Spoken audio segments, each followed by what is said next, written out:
So I want to ask you, Cheyenne, when it comes down to this, so they get out of the hearing room.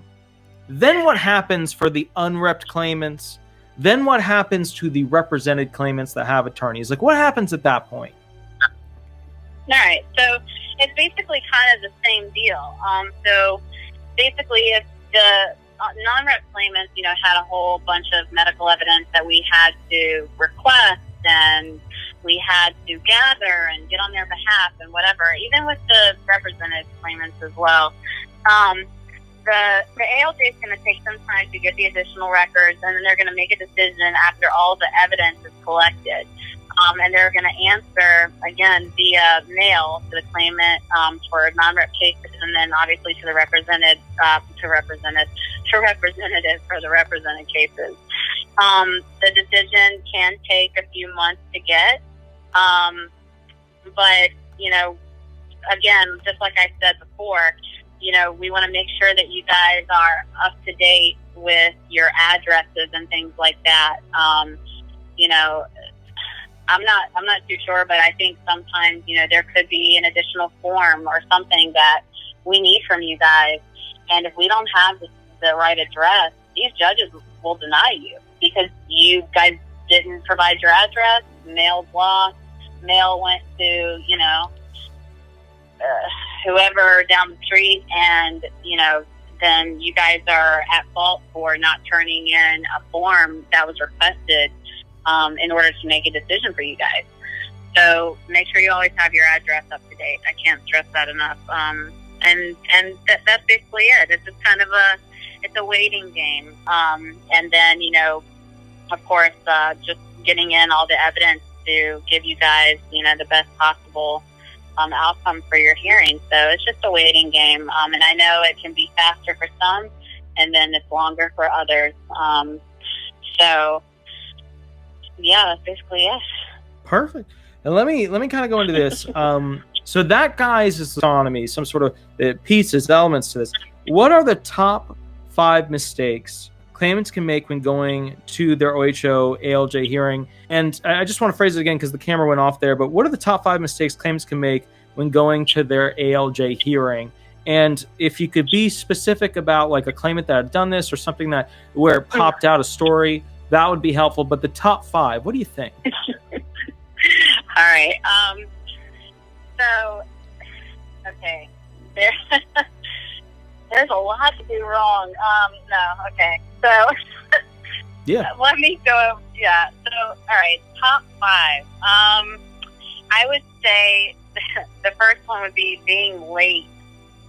Or Oof, yeah. Coming in. Yeah. Don't be late. Please don't be late. Yeah. Guys, I have had claimants from, let me just put it to you this way. So, where I live, all the other, so with the courthouse that I work at, basically claimants come from, some of you guys are out of state, so you're not going to know where the hell I'm talking about.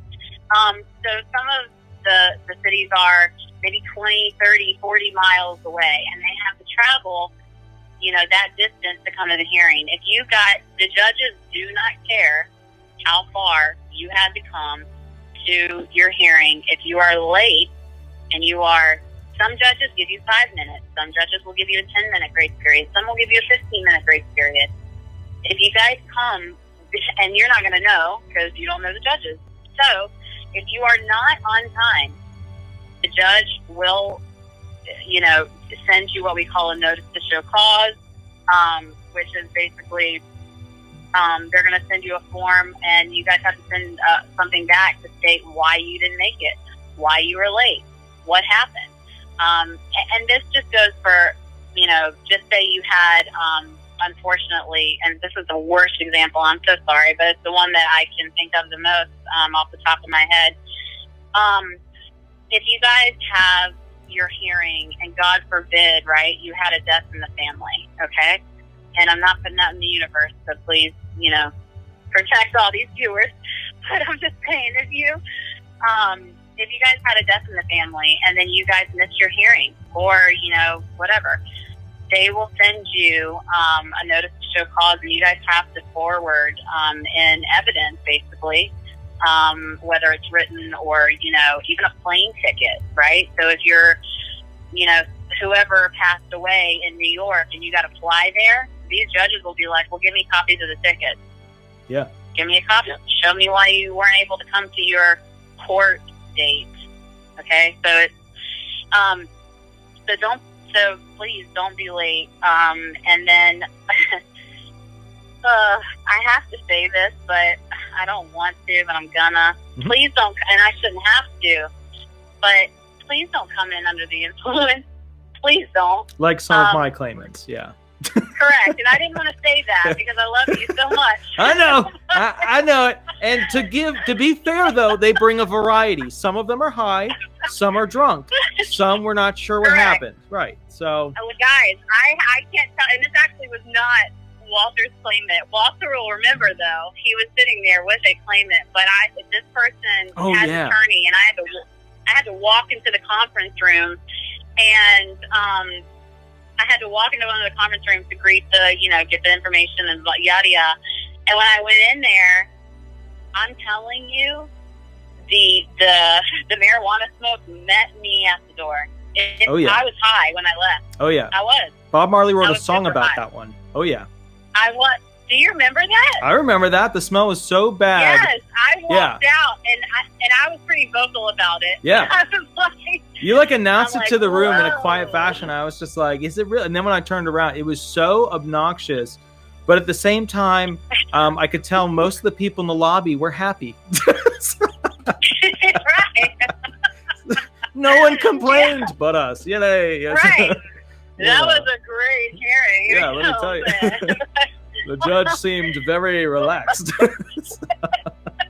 Judge had zero complaints. Vocational expert was on point.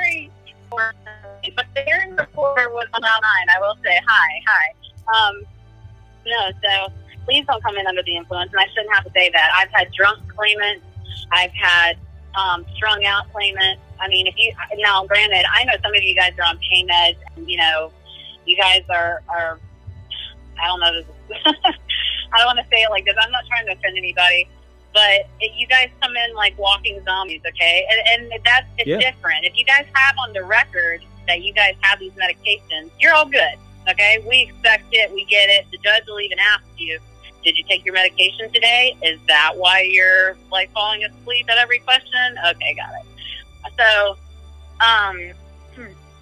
So yeah, that would be the number one thing is don't be late. Don't come. That's actually 2 separate things, but I'm just rolling it all into one. Yeah. Don't be late and high. Yeah. Yeah, just don't. Because that just makes it worse. Right. And then when you come in, don't tell a story about how, like, you know, oh yeah, my brother was in town and I just, you know, like, you know, he had his medical marijuana card and he was like, hey, try it because, you know, it'll take the pain away. So I did, and now I'm here, and just don't. And then, yeah. To come in with a positive attitude. You know, regarding like what happened in prior decisions. You know, if you guys are there because you guys were denied, understand that the judge, and they will say this, a lot of them will say right in the beginning, they will say, hey, you know, we're here for, you know, Dr. Spock, hey there, guy, Dr. Spock's hearing, and we are going to, you know, we're going to, you know, be conducting a hearing, and we're going to ask you questions regarding your impairments and blah, blah, blah, blah, blah. And they will say, and I am here to take a fresh look at the case.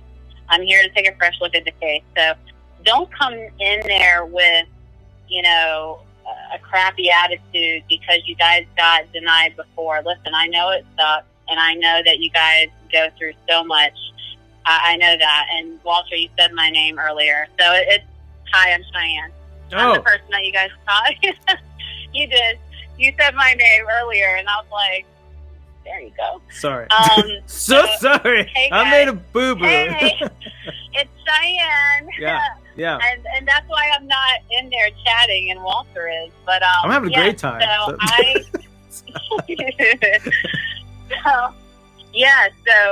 He pulled. So see, now he has one of the insiders on his team, which is now on y'all's team. So I'm going on a limb here, trying to, give you guys as much information as you can, but understand that, at the moment, due to the pandemic, I'm not a direct employee of the SSA, and technically I didn't sign a contract with a third-party company either. So now I am all Walters, and I'm all you guys. But anyway, so I would say, if you guys come in there with a bad attitude and you get out of line, there is a security guard, and that is what he's there for. And they will take your ass out, and they will take you out of the hearing room, even for an attitude, okay? Like, you guys may not have even been, like, vulgar, right? But I've had claimants that have been asked to leave, or they will be escorted out because you guys just, get in your feelings and stuff like that, and you guys take it out on the judge, and, don't do that. You guys have to understand that the judge is the boss of the room. They want to help you. That's what they're there for. They want to help you. But giving an attitude is not going to help you at all. So I would say, and let me say this. If you guys give the judge an attitude and you guys have another hearing, most likely it's going to be with the same judge. And then when you guys come back, the judge will have requested an extra guard. Yep. Just in case. Yep. So there's an extra guard that stands outside of the room, and there's a little peephole in every single courtroom, and they keep an eye. And then, there's protocol that if they needed to be buzzed in or what, you look ugly today, so just don't do it. But the third thing is, I would just say be vocal. A lot of you guys don't understand that you're on the record. You guys don't understand that it's being typed out. You don't understand that it's, even though the microphone in front of you is not amplifying your voice, so you can't hear, yourself amplified in the room, it is recording what you say. So you guys, when the judge asks you questions or the attorney asks you questions, you guys will be like, yep, Or, you guys, if Walter says, okay, so tell me, which hand is the worst? I know you say you have arthritis, but, do you have numbness and tingling? And you'll be like, yeah, in this one. Okay, understand that the hearing is not by video. So it is just audio. So you guys have to remember to, one, give yes and no answers, and two, describe the body parts. You guys have to say right, left, up, palm, fingers, middle finger, index finger, my wrist right here, middle wrist, right side of my wrist, left side of my wrist, my elbow, right? You guys can't say right here, whatever, so give spoken answers and give descriptions of, right, left, up, down, whatever. And then and speak up too, because if you're soft spoken, I'm perfectly, I respect that. You guys aren't loud and obnoxious like Walter and I. It's okay. But speak up, because it will annoy the judge, because the judge will constantly say, can you speak up? I need to hear you. Because remember, they are, I don't know, what do you say, Walter, 4 feet from them? So they are in front of you, but they are a few feet away, so they need to hear you. Judges? Oh, the judges are farther than 4 feet. So the judges are probably like 10 feet, I would say. It depends on what room it is, too. Like, if you're on a VTC, you're smack dab right in front of the microphone. But if you're in, like, an actual hearing, you got a desk in front of you, and then you have the desks of the, the VE, and then you have the judge with his little special desk. And, you have to understand, too, the judges are up higher than you. So there's not a linear level of audio that's coming directly at your ears. So, remember, the judges are special, and they are up higher than you so that they can't hear you. Or another reason, we don't know why, because they're special, and that's important. That's good stuff. But the bottom line is, you got to talk up and forward. You got to throw those words at their ears. Otherwise, I mean, Cheyenne, is the average age 30 years old for the judges, or is it something significantly higher? No, it's higher. Yeah. You know, so I have judges that are in different states, but those different states, I have by video. But yeah, for a lot of the judges, you'll have some young ones that, you know, are fresh in there, and they'll be in their 30s maybe, but for the most part, these are like experienced judges that have been doing this for years, and they are 50 and up, maybe. Yeah. 50 and up. Yeah. So, yeah, you just want to keep your voice up and give spoken answers. But also remember, do not speak during the VE testimony. Yeah. It's not a big deal if you guys do. You guys don't know. I mean, if you have an attorney, then even some of them don't tell. Not Walter's, not Walter's claimants. Yeah, my claimants know. When my claimants know, when they get to the VE, they shushy. Otherwise, the judge is going to be like, right. You know, and then I look bad. But yeah, no, they know. But I know other claimants, you know, they go full bore. They're like, I can't do that job, and they go into like, so yeah. Yeah. The VE will say, "Oh, he can do a nut sorter job," and then the claimant's like, "What? What is that? Yeah. I can't do that." So yeah, but just when the VE is speaking and the judge is speaking, don't interrupt. Don't, you know, just let them. You will have your moment to speak. You will, promise. Let's see. What's the other one? You got one more. Non-rep claimants. Yeah. You guys, you know, at the beginning of this call, like bringing in a pile of evidence, the judges are a little testy about that. Yeah. Because they are expecting to have a hearing. They are expecting you to come in and bring your case. They don't want to read 100 pages of evidence on the fly. Well, they can't. They won't do it. So they'll briefly skim through it. So if you're okay with them skimming through it and then just kind of ballparking things, then that's up to you. But for the most part, you guys don't want that, right? So make sure that you guys are sending in your evidence and or sending in your evidence or reminding your attorney of what evidence is out there that they need to get, so that your attorneys don't look like an ass when they go in there and they don't have everything. And then they're like, what? He has a $50,000 inheritance? Oh, God, I know. Don't even start with me on that one. Don't even start with me on how he literally had a side business driving homeless people around and then taking a percent. That man was smart. He was smart. He was an entrepreneur. He was a panhandling entrepreneur of the homeless. This is true. God, please, can we just for 2 minutes, guys? Walter's claimant, it was great. It was so first I was. This was before Walter and I got close.